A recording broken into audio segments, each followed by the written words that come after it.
can see, you can't really see very well here. But anyhow, this is a bronze statue made by Frida Chumley, a really good friend of mine who's a bronze sculptor.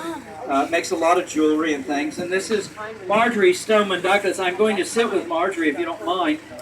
Those of you in the back, just listen, because looking at me is not going to do you any good.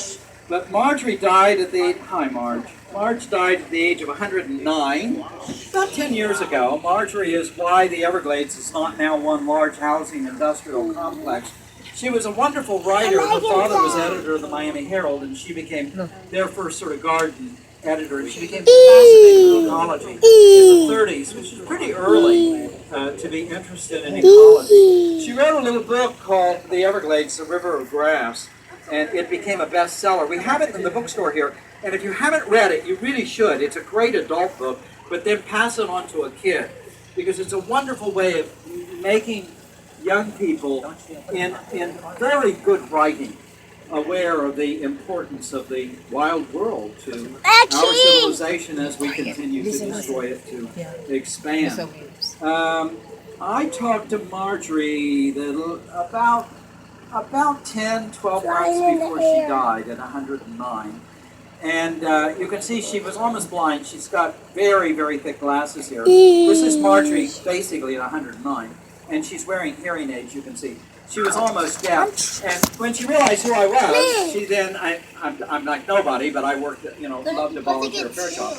She immediately started rattling off, 109 folks, this is impressive.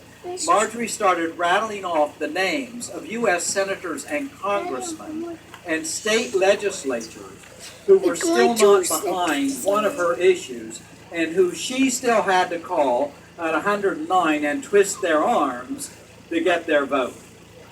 So the last book that Marjorie signed at 109, the day before she died, she was still signing a book. Not happy about it, but she signed it, was a birthday gift from my youngest daughter. So Marjorie was honored by the Clintons so this gives you a sense of how long ago she was alive, so it would have been a bit ago.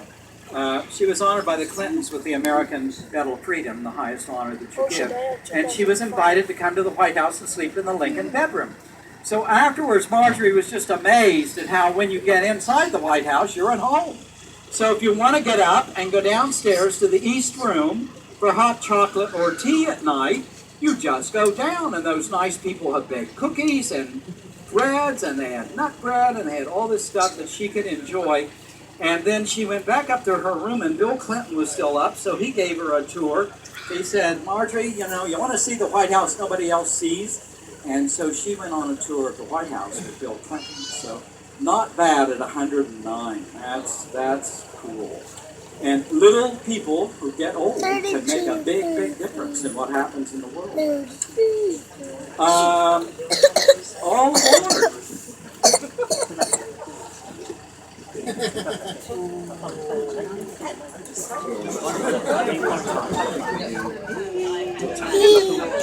So we're going to go around this little cycad circle. So if you look immediately to my right, you can see what looks like a large fern. This is a cycad. It's actually closer to a cactus. If you touch those fronds, they almost bite you. They're very, very sharp and prickly.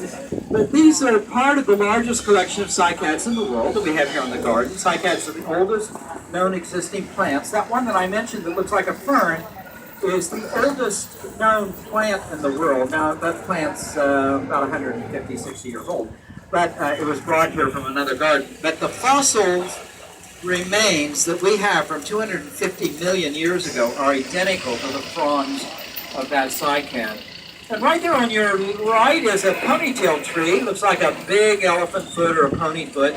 That was planted by Mamie Eisenhower when Ike and Mamie Eisenhower lived in their little home in Coconut Grove. Ike dedicated the flag that's here in the center. It's interesting, nobody's put a sign on that saying that. Ike and Mamie used to live in a little house in Coconut Grove on the ocean. Still there.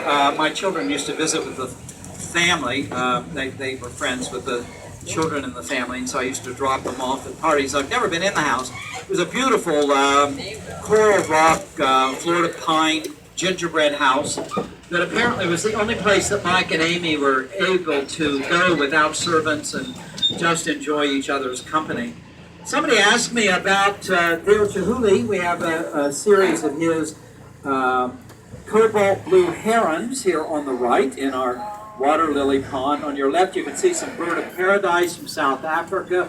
A large gumbo limbo tree here that's not well right now. Gumbo limbo are native to South Florida. They're very pliable wood. They used to carve carousel horses out of the wood. And if you want to put one in your backyard, you can train the branches to kind of wind around each other and make a natural jungle gym in your yard for your children or grandchildren to play on. Notice here on the left the bottle palms from the Mascarene Islands in the South Pacific, shaped like bottles. Carrero palms here on my right. They bulge in the middle and make great watering troughs and canoes. Watering troughs for animals and canoes. These are native to Cuba. Now we're going through the first 25 acres that were given to the garden by Colonel Robert Montgomery. We were talking about him when we came here, when he decided to move plants here. And actually, if you look at the tags on the trees here, remember each of these is connected to one of the, online, you can go on and you can look at the number on the tag, but each of these palms has a GM on them, meaning that Colonel Montgomery, CM, RM, Robert Montgomery, I'm sorry. And that means Robert Montgomery planted that particular plant in the garden. Coming up down ahead on the left, you'll see another another baobab tree. Boy, I'm just rambling here.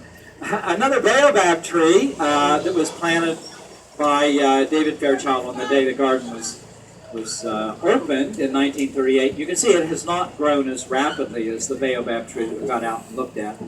On your right are what are called thatch palms from the Caribbean. They were used to make roofs on the first homes for first settlers in South Florida.